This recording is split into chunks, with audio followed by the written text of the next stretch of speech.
Hello, my friends at Tippecanoe Valley High School. Please, first and foremost, forgive me if I pronounce the name wrong. From this point forward, if you don't mind, I'll just call you Valley High School.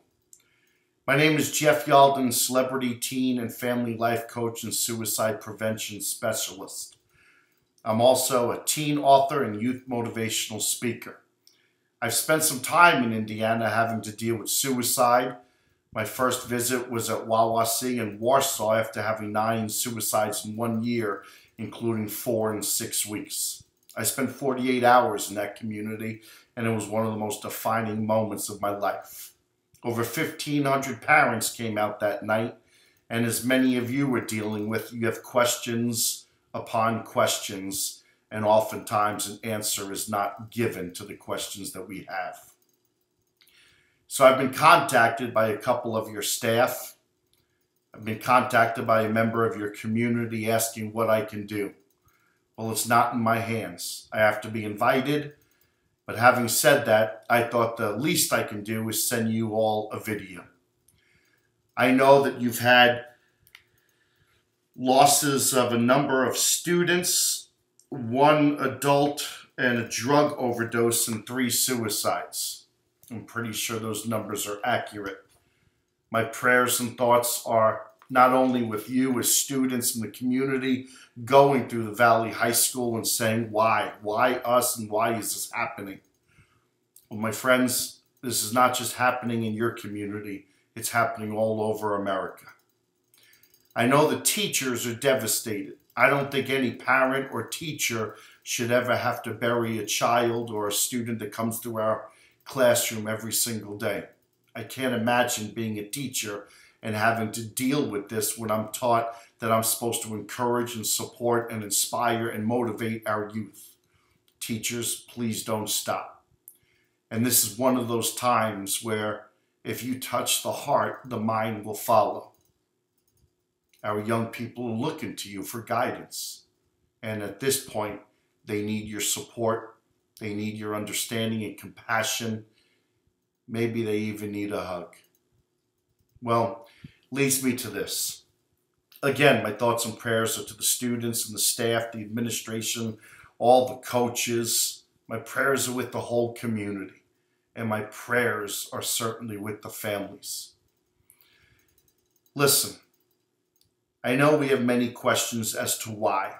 I know you've had the Rachel's Challenge program. I think the Rachel's Challenge program is great. I think it's awesome. It talks about kindness and compassion.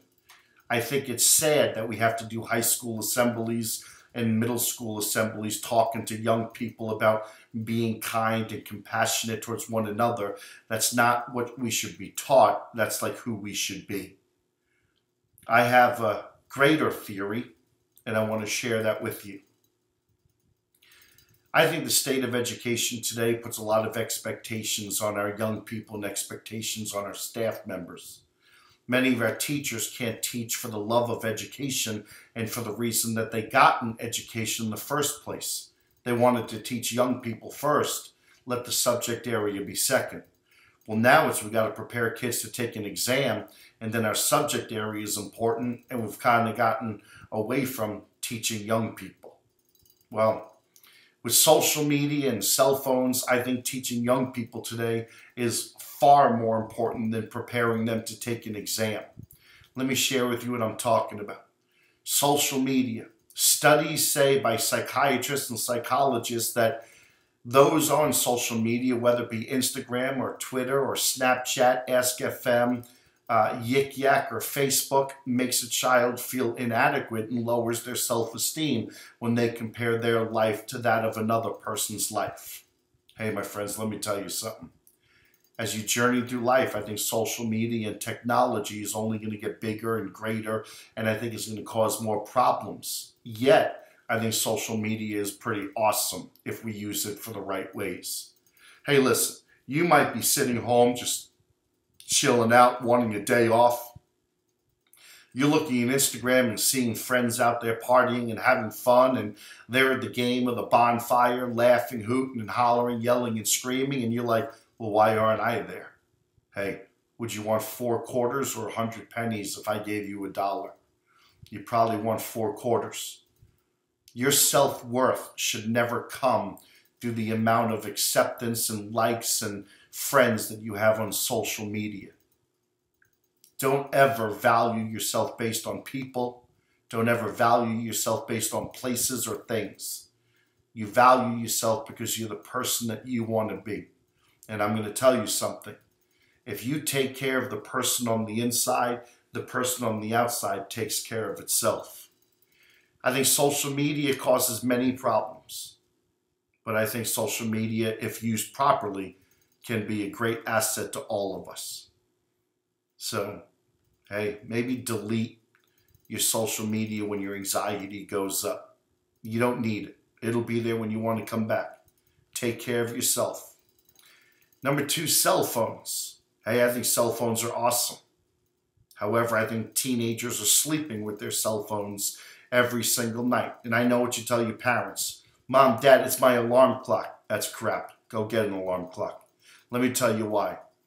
Your cell phone rings, a notification comes in 12 o'clock, midnight, 1 in the morning. Well, you shouldn't be dealing with that. That's something that your parents should be dealing with.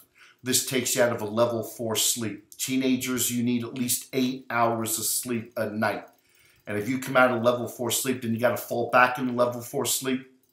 Hey, listen, you need 8 hours of sleep. The average teenager, 8 hours of sleep. And if you're ugly, you need 9.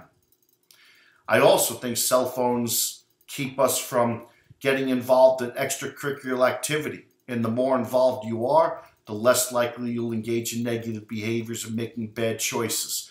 Put down the cell phone. Get off of the social media. Go get involved. It's going to raise your self-esteem, and you're going to spend time with like-minded people. With social media and the cell phone, the average teenager is spending over 50 hours a week on screen time. Hey, listen. You need to get yourself active, and you also need to work on proper nutrition. I think we can all do that. 3 things: sleep, nutrition, and get some exercise. Lastly, I just want to stop by and say this. Kindness and compassion, that should be who we are every single day. Because every student brings school spirit and great school morale to our building. And if we're not kind and we're not compassionate, then people are going to come through the building feeling that they're not valued or appreciated or accepted. Everybody wants to be accepted. But I want to talk to you about something else. Depression. With the expectations that young people are putting on themselves, and the expectations that peers are putting on peers. I'm not even talking about the expectations that parents are putting on children. I know that the speed of hurt today amongst a young person is like the speed of light. But listen, the pressures are many. Expectations are high. And when you feel that you don't meet the expectations that are put on you by yourself or someone else, then you become disappointed. Well, disappointed leads us to being depressed. 1 in 8 teenagers today is living with depression. I think what we need to focus on is less of an expectation, more of an objective. And the objective is to put social media where it needs to be, balance. To put your cell phone where it needs to be, balanced. You don't need it at night. You can turn off social media at night. Expectations, they're too high. Lower them a little bit and you focus on the objective. And the objective is you being the best student that you're capable of being. You being the best friend that you're capable of being. You being the best son or daughter, boyfriend or girlfriend, the best athlete. I think you should be present in the day. You should be engaged. You should be ready. And hey, listen, if your best falls just under someone else's best, that's okay. I like the game of golf. 4 people go out to play golf. They don't play against each other. They play against the course. And in the end, the winner prevails. Life isn't a sprint. It's a marathon. And young people, if you have pain in your heart, then I want to share this with you. Lose your ego and open your heart. And talk to someone who you trust, who you respect, and whose opinions you value. We all need help. And when you have pain, you need to go talk to them. And when you talk to them, I think that you're going to value the people that are going to say, hey, you know what? Life isn't easy. Life isn't easy. Life is not fair. Life will never be fair. But that doesn't mean that we toss in the towel, we quit, and we walk away. Suicide is not something that releases you of the pain. Suicide just transfers the pain to someone else. And then they're left having to deal with it, having to have the courage to get help. Suicide is a very selfish act that leaves many people devastated. Suicide is a permanent answer to a temporary problem. But hey, listen, what's happened has happened. These 3 teenagers, this one adult, and this one drug overdose, I'm sorry, I'm sorry, I'm sorry. But they're not walking through the doors now. You are going to continue to walk through the doors. And you're going to walk through the doors with your head held high, with pride and great spirit.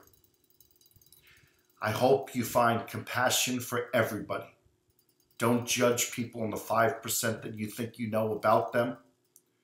And wouldn't it be great if we also lived in a society where we can learn to forgive as quickly as we judge? Will we choose to be that person? We choose to be the solution, not the problem. We choose to be one in our community. Hey, my friends, I wanted to share with you just a simple message and let you know that my prayers and thoughts are with each and every one of you. I hope someday our paths cross and you'll know that my heart is with your heart, and my desire is to be able to help you create change to be who we're supposed to be. Thank you for listening, and God bless each and every one of you.